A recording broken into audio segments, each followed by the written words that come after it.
My fiancée cheated with her ex while I paid her tuition, so I vanished silently, and what I did next left her life in ruins. I'm a 29-year-old guy who genuinely believed that being a good partner meant lifting up the person you love even if it drains you a little, because I grew up watching my parents struggle, and I promised myself that when I finally found someone worth fighting for, I would never let them feel unsupported the way I once did. I met my fiancée, Laurel, during her final year of college when she was juggling 2 exhausting jobs, barely sleeping, surviving on cheap instant noodles, and constantly apologizing for being overwhelmed, and something in me softened every time she said, "I just need one break, just one good year," because I wanted so badly to be that break for her. What started as me covering her rent, just for this month, turned into me paying for her books, supplies, classes, exam fees, and eventually her entire tuition, and I remember telling myself that it wasn't charity or sacrifice but an investment in the future we were building, the life she kept describing late at night when she'd curl into me and whisper how grateful she was. She always promised that when she graduated she would take care of me the way I took care of her, saying things like, "You won't have to work this hard forever, I'll make it up to you," and I believed her because the warmth in her voice made me feel like I was finally safe in a relationship where giving and receiving were supposed to balance out eventually. Slowly my entire routine began orbiting around her dreams as I picked up double shifts, accepted freelance work I didn't want, and cut back on things I enjoyed just so she wouldn't drown under the weight of her ambitions, and I kept telling myself it was temporary even though it never truly felt that way. I didn't know it then, but the very devotion I poured into her life would soon reveal a betrayal so deliberate and cruel that it would make me question whether I ever knew her at all, and even now, thinking back on those early days, I can still feel the first quiet crack forming beneath everything I trusted. I've always tried to be the kind of man who doesn't jump to conclusions, but even in those early months I could feel something shifting in Laurel, like tiny cracks forming in places I didn't want to look too closely at, especially when she started guarding her phone like it held state secrets and brushing me off with a tight smile whenever I asked if everything was okay. She began having study sessions that ran later and later, and whenever I offered to drop her off or pick her up, she'd laugh nervously and say, "No, no, it's fine, parking is impossible," while her eyes darted away from mine, and I remember standing by the window one night, watching the empty street outside and telling myself that mistrust was uglier than any fear I could swallow. I started noticing her texting with a smile she never saved for me anymore, her fingers flying across the screen as she tried to hide it under the table, and when I gently asked, "Who's that?" she would tilt her head and say, "Just a classmate, relax," in a tone that made me feel stupid for even asking. There were days she would come home wearing perfume she didn't own or dressed up far more carefully than she claimed her day required, and the moment I said, "You look nice, big presentation today," she'd stiffen, mumble something vague, and disappear into the shower like she was trying to wash away evidence I wasn't meant to see. But the hardest part was how she slowly stopped sharing anything with me, no stories about her professors, no jokes about her classmates, no little updates about her day, and every time I tried to close the distance between us, she'd shut down and say I was being clingy, a word that cut deeper than she knew. I kept telling myself that stress was making her distant, that people under pressure behaved strangely, but deep down a quiet dread was taking root in my chest, growing stronger with each unexplained night out, each forced smile, each dismissive answer, and I had no idea that all of it was leading me toward a truth that would hit me far harder than suspicion ever could. It's strange how quickly generosity can turn into expectation, because somewhere along the line Laurel stopped treating my help as something kind and started treating it like something she was entitled to, snapping at me when I paused before transferring money and saying things like, "If you believed in me, you wouldn't question every little thing," and I remember feeling this quiet shame settle into my bones as I convinced myself that maybe I was being unreasonable. Every new expense came with a rehearsed justification. "I need this software for class, everyone else is using this textbook edition, my professor said this seminar is essential," and even when the numbers made my stomach twist, I'd still pull out my card because she always circled back to our future, painting pictures of the life we'd build after she graduated, a future so vivid I clung to it like it was worth bleeding myself dry for. But there was a tone she developed whenever I asked simple questions, a sharpness that made me hesitate, and one night when I gently asked if she could handle some of her own expenses, she rolled her eyes and said, "You're supposed to be my partner, not my accountant," and the way she said it made me feel like the villain in a story I didn't know I was part of. Around this time she started mentioning someone named E in passing, always casually, always quickly, like, thinks I should switch professors, or E said this project is way easier than it looks, and every time I asked who he was, she'd brush it off with, just someone from campus, chill, while her voice tightened just enough to make me swallow my unease. Arguments crept into our days like mold in the corners of a room, always starting small but ending with her accusing me of insecurity and me apologizing just to keep the peace, because somewhere deep down I had started believing that questioning her meant I was failing as a partner. I didn't know it then, but E wasn't just some classmate, he was the beginning of a fracture that would soon split open everything I thought was solid, and every apology I made was another step toward a truth I wasn't even remotely prepared to face. I still remember the exact moment I learned who E really was, because it felt like someone reached inside my chest and twisted something sharp, leaving me breathless as a mutual friend casually mentioned, "Oh yeah, Laurel's ex has been around again," and for a second I genuinely thought I misheard, but the look on their face told me I hadn't. Up until that day, Laurel had painted Evan as nothing but a walking red flag, manipulative, toxic, emotionally draining, and she spoke about him with such shaky vulnerability that I used to hold her while she cried about how he almost broke her. So hearing that he was suddenly part of her orbit again made the ground under me feel unstable. When I confronted her later that night, trying to keep my voice steady as I said, "Why didn't you tell me Evan's back in your life?" she froze for half a second too long before forcing a laugh and replying, "He just wanted closure, okay." It meant nothing, but her eyes kept darting away, like she was searching for a lie that fit better. I kept watching her as she paced around the apartment, twisting her hair the way she always did when she was nervous, and every time I asked for clarity she pushed back harder, snapping, "You're overreacting," as if the mere mention of truth was an attack she needed to defend herself from. But it wasn't just her defensiveness, it was the small inconsistencies in her stories, the events that didn't line up, the details she changed without realizing it, and the way she suddenly avoided answering anything directly, like she was trying to build a version of reality where I never looked too closely.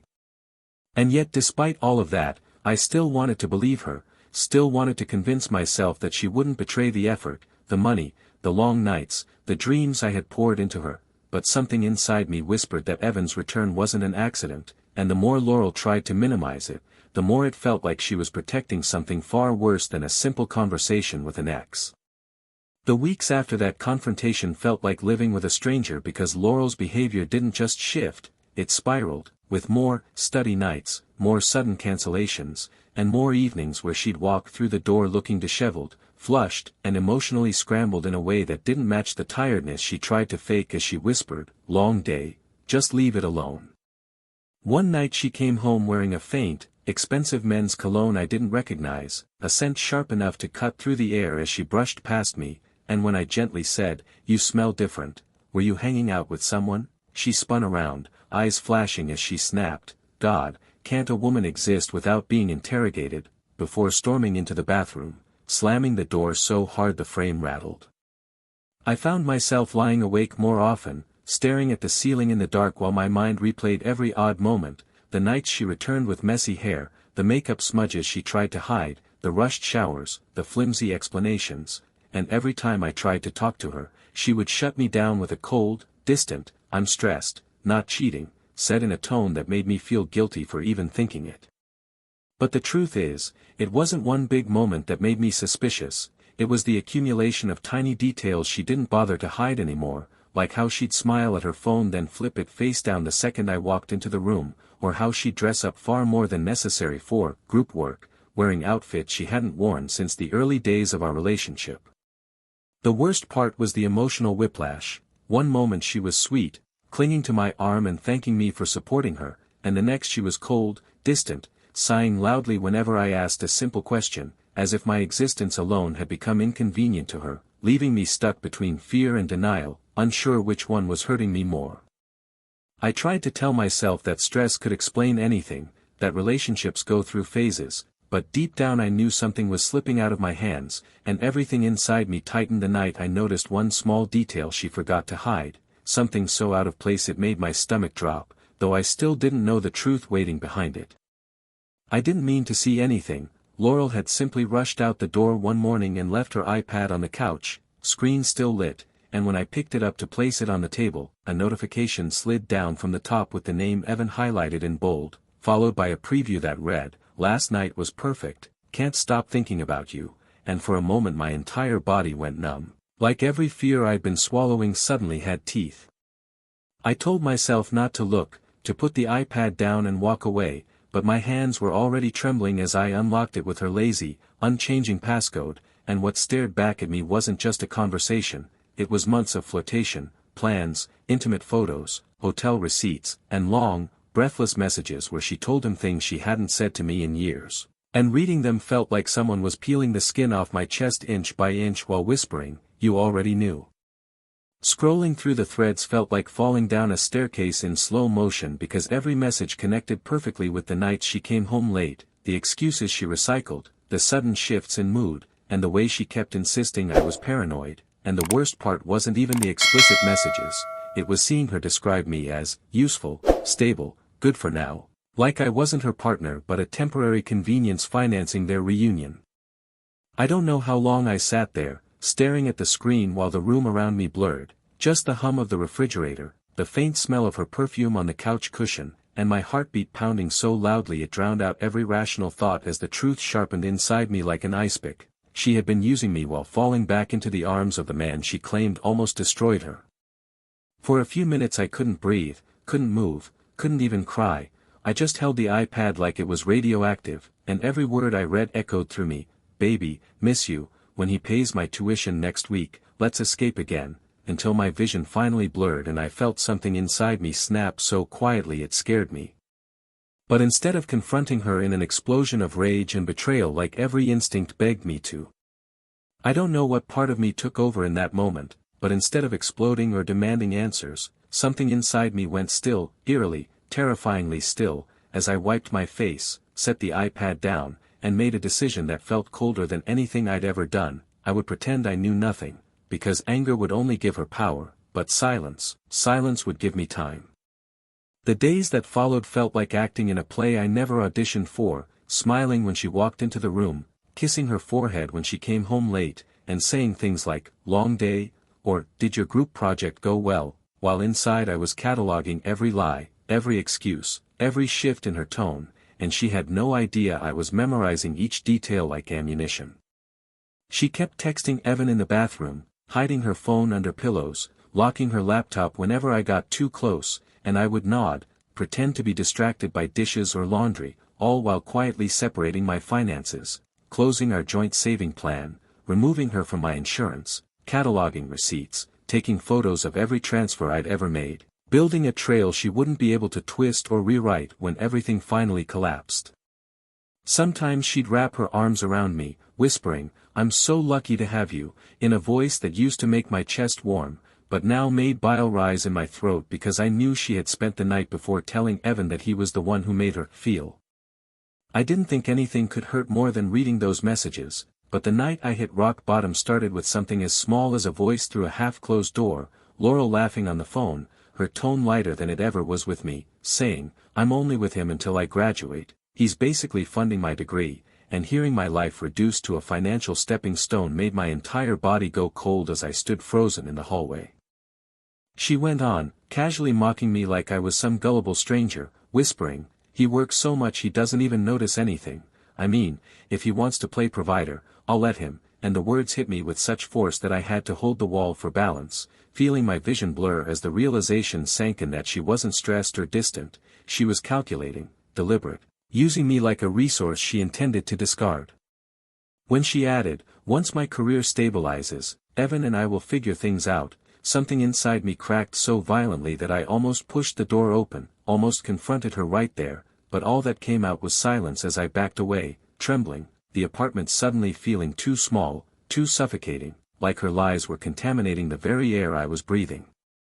I walked outside without my jacket, without my wallet, without any real sense of direction, and the cold night air slapped my skin hard enough to remind me I was still human, still alive, even if my heart felt like it had collapsed in on itself as I sat in my car staring at nothing, trying to understand how the woman I loved could discuss my devotion like a business transaction. The world around me seemed muted, streetlights buzzing faintly, the distant hum of traffic, my hands clenched so tightly on the steering wheel that my knuckles turned white, while my mind replayed every moment I had carried her, every promise she made, every night I stayed up working so she wouldn't struggle, all of it reducing me to a fool in her private conversations. Sitting there in that dark, silent car, I realized I had finally reached the lowest point a person can reach, the moment where love, pride, and self-worth all crumble at once, and even though I felt hollow, broken, and humiliated beyond words, a new thought slowly surfaced through the pain, something steady, cold, and deliberate. This wasn't the moment to confront her, it was the moment to plan my way out.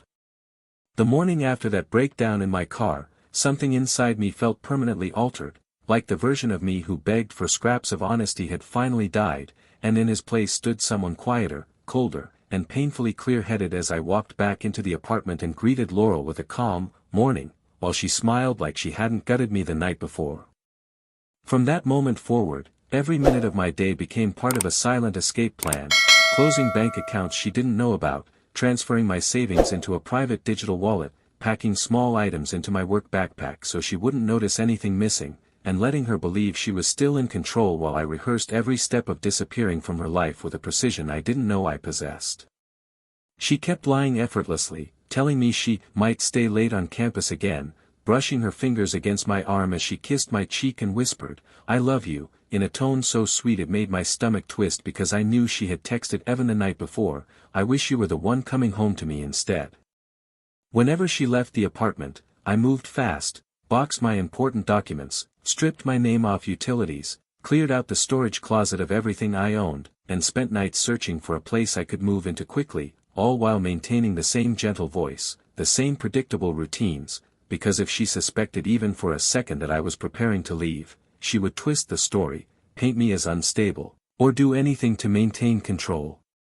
The strange part was how peaceful I felt watching her lies unfold from a distance, like observing a performance I was no longer emotionally invested in. She'd laugh at her phone, hide her screen, claim she was just tired, and I'd nod, saying softly, "It's okay, babe," while inside I was counting down the days until my absence would snap every illusion she thought she had mastered. And on the night I finally zipped up my last bag and hid it behind the couch, knowing that when she left for her morning class tomorrow, I would walk out of this chapter forever, I stood in the dim light of our living room, staring at the woman I used to love as she slept peacefully, completely unaware that by this time tomorrow, I would be gone without a trace, taking with me every piece of stability she once built her life on. The morning I vanished felt unnervingly calm, almost peaceful, as Laurel rushed around the apartment looking for her earrings, asking, "Have you seen the gold ones?" while I stood there quietly memorizing the last seconds I'd ever spent pretending to be the supportive fiancé she thought she could manipulate forever, and when she finally kissed my cheek and said, "Wish me luck," I simply whispered, "Good luck," knowing it was the final lie I would ever tell her. The moment the door closed behind her, I moved with a clarity that felt almost robotic, grabbing my pre-packed bags, wiping my presence from the apartment, leaving my key on the kitchen counter, and taking one last look at the walls I had once imagined raising a family in before locking the door from the outside and walking away without a single backward glance, as if every memory inside had already turned to ash. By the time she returned that afternoon, breathless and irritated from her stressful day, she found an apartment stripped of my existence, closets empty, drawers vacant, bathroom shelves bare, and within seconds her voice cracked through the silence as she screamed, "Where the hell are you?" while frantically rushing from room to room, unaware that I was already miles away watching her number flash on my phone with a detached stillness I never knew I was capable of.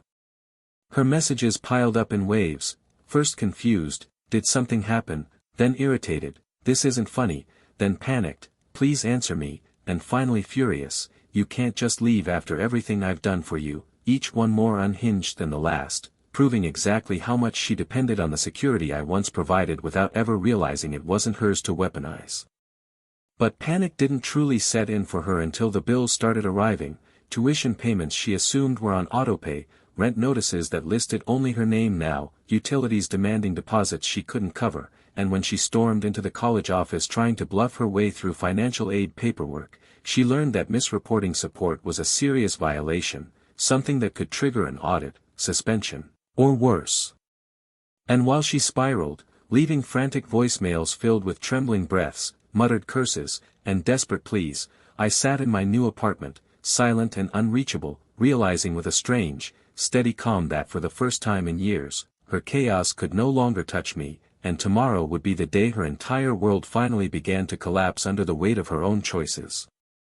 It took her nearly 3 months to find me, 3 months of blocked numbers, unanswered emails, frantic messages sent through mutual friends, and stories about her grades tanking, her eviction notice arriving, her aid appeal being denied, and Evan disappearing the moment my financial safety net vanished. But nothing prepared me for the afternoon she walked into the small cafe where I was reading, her shoulders slumped, eyes hollow, and voice trembling as she whispered, "Please, don't walk away."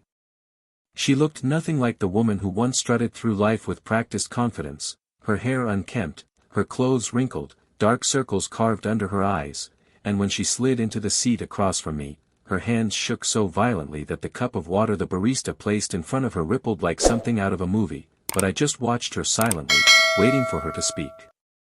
"I lost everything," she choked out, wiping at her nose with the back of her hand. "My professor filed a report, my financial aid got revoked.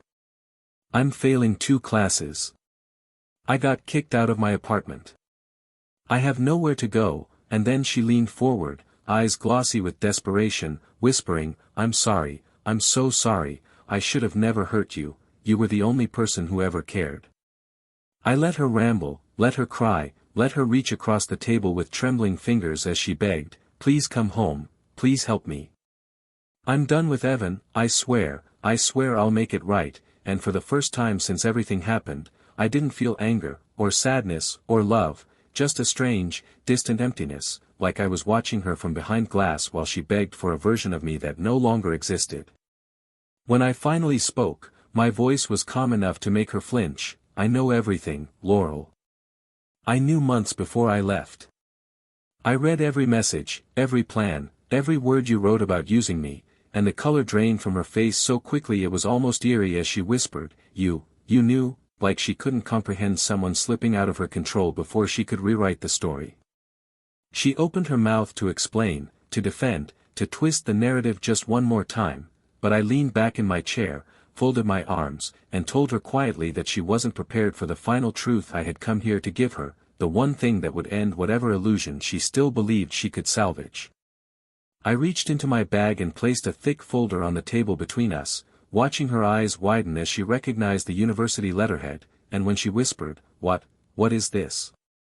I said calmly, "Everything your ethics board requested, screenshots, timelines, financial records, messages, your admission to misusing support." I gave them the truth you never planned to, and the way her breath hitched told me she finally understood there was no version of this story where she got to walk away clean. She shook her head violently, whispering, "No, please, don't do this, they'll expel me," and I felt no pleasure, no victory, just a cold clarity, as I replied, "You did this to yourself," because for the first time, she couldn't twist my words, couldn't cry her way into control, couldn't manipulate the situation into something convenient for her. And the silence between us grew so heavy it felt like the entire cafe tilted under the weight of it. She reached across the table, gripping my wrist with desperate fingers as she sobbed, "I can change, I swear, just give me one more chance," but her touch felt foreign, like the hand of a stranger who resembled someone I used to love, and I gently pulled away, telling her that the version of me who once believed in her promises died the day she laughed about using me to Evan. Her face crumpled, her shoulders shaking uncontrollably as she whispered, "You're really leaving me?" And I said nothing at first, just stood up, placed a few dollars on the table for my coffee, and finally answered, "I didn't leave you today, Laurel. I left you the moment you chose someone else and expected me to keep carrying you anyway." As I walked out of the cafe, I didn't look back, didn't hesitate, didn't feel the need to explain anything further, because the sunlight outside felt warmer than it had in years, the air felt lighter, and for the first time in a long time, the world didn't feel like a burden I had to shoulder alone. Later I heard through friends that she was expelled, moved back in with her parents, and kept trying to reach out through new numbers and emails I never opened, but I never responded, because in the end the most powerful revenge wasn't destroying her life, it was understanding that the ruins she was standing in were built entirely by her own hands, while I walked forward into a future she would never again have the privilege to touch.